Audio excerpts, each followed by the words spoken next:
매일 아침 하나님과 함께 누리는 하늘의 양식, 오늘 만나. 너희는 유다에 선포하며 예루살렘에 공포하여 이르기를, 이 땅에서 나팔을 불라 하며 또 크게 외쳐 이르기를, 너희는 모이라. 우리가 견고한 성으로 들어가자 하고 시온을 향하여 깃발을 세우라. 도피하라. 지체하지 말라. 내가 북방에서 재난과 큰 멸망을 가져오리라. 사자가 그 수풀에서 올라왔으며 나라들을 멸하는 자가 나아왔으되, 네 땅을 황폐하게 하려고 이미 그의 처소를 떠났은즉 네 성읍들이 황폐하여 주민이 없게 되리니, 이로 말미암아 너희는 굵은 배를 두르고 해곡하라. 이는 여호와의 맹렬한 노가 아직 너희에게서 돌이키지 아니하였습니다. 여호와의 말씀이니라. 그날의 왕과 지도자들은 낙심할 것이며 제사장들은 놀랄 것이며 선지자들은 깜짝 놀라리라. 내가 이르되 슬프도소이다. 주 여호와여, 주께서 진실로 이 백성과 예루살렘을 크게 속이셨나이다. 이르시기를, 너희에게 평강에 있으리라 하시더니 칼이 생명에 이르렀나이다. 그때에 이 백성과 예루살렘에 전할 자가 있어서 뜨거운 바람이 광야에 있는 헐벗은 산에서 내 딸 백성에게 불어온다 하리라. 이는 기진하기 위함도 아니요 정결하게 하려 함도 아니며 이보다 더 강한 바람이 나를 위하여 오리니 이제 내가 그들에게 심판을 행할 것이라. 보라, 그가 구름같이 올라오나니 그의 병거는 회오리 바람 같고 그의 말들은 독수리보다 빠르도다. 우리에게 화 있도다. 우리는 멸망하도다 하리라. 예루살렘아, 내 마음의 악을 씻어버리라. 그리하면 구원을 얻으리라. 내 악한 생각이 내 속에 얼마나 오래 머물겠느냐.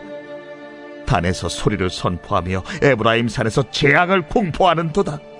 너희는 여러 나라에 전하며 또 예루살렘에 알리기를, 애워싸고 치는 자들이 먼 땅에서부터 와서 유다 성읍들을 향하여 소리를 지른다 하라. 그들이 밭을 지키는 자같이 예루살렘을 애워싸나니 이는 그가 나를 거역했기 때문이니라. 여호와의 말씀이니라. 내 길과 행위가 이 일들을 부르게 하였나니 이는 내가 악함이라. 그 고통이 내 마음에까지 미치느니라. 오늘 우리가 함께 읽은 본문 말씀에는 임박한 하나님의 심판에 대한 말씀이 기록되어 있습니다. 6절 말씀을 보면 내가 북방에서 재난과 큰 멸망을 가져오리라고 말씀하고 있죠. 유다 백성에게 큰 멸망을 가져올 자들이 북쪽에서 올 것인데 그들의 침략이 임박했음을 선포하고 있는 말씀입니다. 5절 말씀을 보면 너희는 유다에 선포하며 예루살렘에 공포하여 이르기를, 이 땅에서 나팔을 불라고 말씀하고 있죠.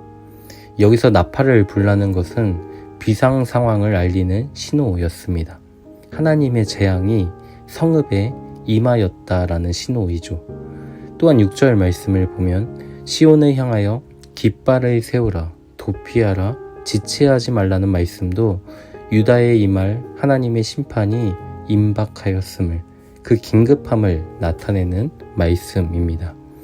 그럼 북쪽으로부터 이 유다 백성을 심판하기 위해 큰 멸망을 가져올 자들은 누구입니까?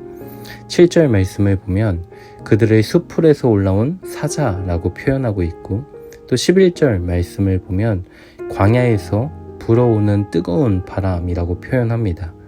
또한 13절 말씀을 보면 그들의 군대는 회오릿바람과 같이 빠르다고 말씀하고 있죠. 다시 말해 범죄한 유다 백성을 징계하기 위해 그 심판의 도구로 사용될 자들은 사자와 같이 또 빠르고 뜨거운 바람과 같이 찾아와 순식간에 모든 것을 황폐하게 만들 것이라고 말씀하고 있는 겁니다. 이러한 심판으로 인해 9절 말씀을 보면 왕과 지도자들은 낙심하게 될 것이고 제사장들과 거짓 선지자들은 놀라움을 금치 못할 것이라고 말씀합니다. 평강을 전하였던 그 거짓 선지자들의 외침 속에 안일한 삶을 영위했던 백성들은 10절 말씀에 큰 슬픔을 경험하게 될 것이죠. 그러면 이 모든 하나님의 심판은 무엇으로 인해 발생된 것입니까? 17절 말씀을 보면 그들이 밭을 지키는 자같이 예루살렘을 애워쌀 것인데 이는 그가 나를 거역했기 때문이라고 말씀합니다. 18절 말씀에는 너희의 악한 길과 또 악한 행위가 이 모든 고통을 불러온 것이라고 말씀하고 있죠.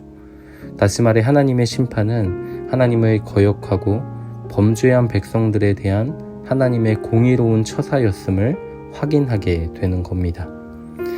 하나님을 거역하여 하나님의 진노를 자처했던 백성들을 바라보며 임박한 하나님의 심판을 전하는 그 선지자의 마음이 어떠했을까요? 우리가 읽지는 않았지만 19절 말씀을 보면 선지자의 마음이 슬프고 아프고 답답하여 견딜 수 없는 비통한 심정이었음을 우리는 살펴볼 수 있게 됩니다. 사랑하는 성도 여러분, 하나님의 심판을 자처했던 백성들의 모습과 그 모습을 지켜보며 슬프고 아프고 답답하여 견딜 수 없는 비통한 심정으로 하나님의 마음과 그의 뜻을 전하고 있는 이 선지자의 모습 속에서 우리는 우리의 삶을 정직하게 살피며 또 점검해 볼 수 있어야 합니다. 우리의 모습은 어떠합니까? 임박한 하나님의 심판의 메시지가 오늘을 살아가는 우리에게도 여전히 선포되고 있죠. 그런데 그 외침이 나와는 관계가 없는 것처럼 우리의 눈과 우리의 귀를 닫은 채 자기 소견에 오른 대로 이 땅을 살아가고 있지는 않습니까? 하나님의 심판을 선포하고 있는 이 선지자의 탄식을 외면한 채 여전히 내 육체와 내 마음에 원하는 것을 선택하며 살아가고 있는 것이 우리의 모습은 아닙니까?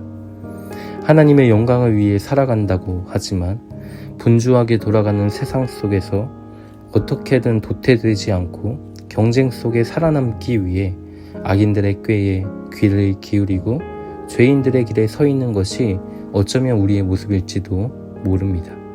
그러나 성도 여러분, 우리가 정말 귀를 기울여 들어야 할 것은 무엇이냐면 거짓 선지자들의 평강을 전하는 그 음성이 아니라 하나님의 말씀이라는 사실입니다.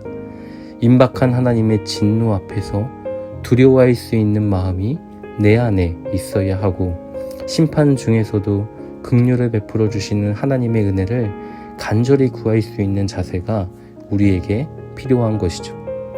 하나님은 예레미야를 통해 그의 백성이 살 수 있는 길을 보여주십니다. 임박한 하나님의 진노를 피할 수는 없지만 그 심판 중에서도 그 백성이 살 수 있는 유일한 길을 우리에게 보여주고 있는 것이죠. 그 길이 무엇입니까? 14절 말씀을 보면 예루살렘아 내 마음의 악을 씻어 버리라. 그리하면 구원을 얻으리라. 네 악한 생각에 네 속에 얼마나 오래 머물겠느냐 라고 말씀하고 있죠. 언제까지 악한 생각을 너의 마음속에 품고 있을 것이냐. 네 마음에 있는 악을 씻어 버리라고 말씀하고 있는 것이죠. 여기서 악을 씻어 버리라는 말씀은 악을 짓밟다, 발로 뭉개다 라는 의미를 가지고 있습니다. 빨래를 짓밟아 깨끗이 세탁을 하듯 영혼의 묵은 때를 깨끗이 제거하고 또 돌아서라는 말씀이죠. 그것만이 너희가 살 수 있는 유일한 길이라고 말씀하고 있는 겁니다. 우리의 삶을 고치는 것은 구원에 있어서 절대적으로 필요합니다. 이것은 단순히 악한 행동을 버리고 선한 행동을 하라는 의미가 아닙니다. 입으로 들어가는 것이 사람을 더럽게 하는 것이 아니라 입에서 나오는 그것이 사람을 더럽게 하는 것처럼 악한 행동을 가능케 하는 이 마음의 악을 씻어내지 않으면 행위의 진정한 변화는 있을 수 없는 것이죠. 그래서 바울은 이렇게 이야기합니다. 너희는 이 세대를 본받지 말고 오직 마음을 새롭게 함으로 변화를 받아 하나님의 선하시고 기뻐하시고 온전하신 뜻이 무엇인지 분별하도록 하라고 말씀하고 있죠. 세대를 본받지 않고 예수 그리스도의 대속의 은혜와 성령의 새롭게 하심으로 마음의 변화를 받아 하나님의 기쁘신 뜻을 분별하며 이 땅을 살아가는 것, 이것이 우리가 살 길임을 기억해야 한다라는 겁니다. 살아가다 보면요, 우리는 우리의 인생 속에서 가장 귀한 것을 놓치고 살아갈 때가 있습니다. 우리 인생의 주인이 누구이며 모든 인생의 부요가 누구로부터 주어지느냐, 이 진리를 잃고 살아갈 때가 너무 많은 것이죠. 그런 우리의 인생을 향해 하나님은 마음의 악을 씻어버리라고 말씀합니다. 견고한 성이신 그리스도 안으로 들어가라고 말씀하고 있죠.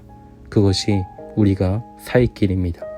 오늘 우리에게 말씀하시는 하나님께 귀를 기울이며 그 뜻에 겸손히 반응하며 사는 우리가 되기를 소망합니다.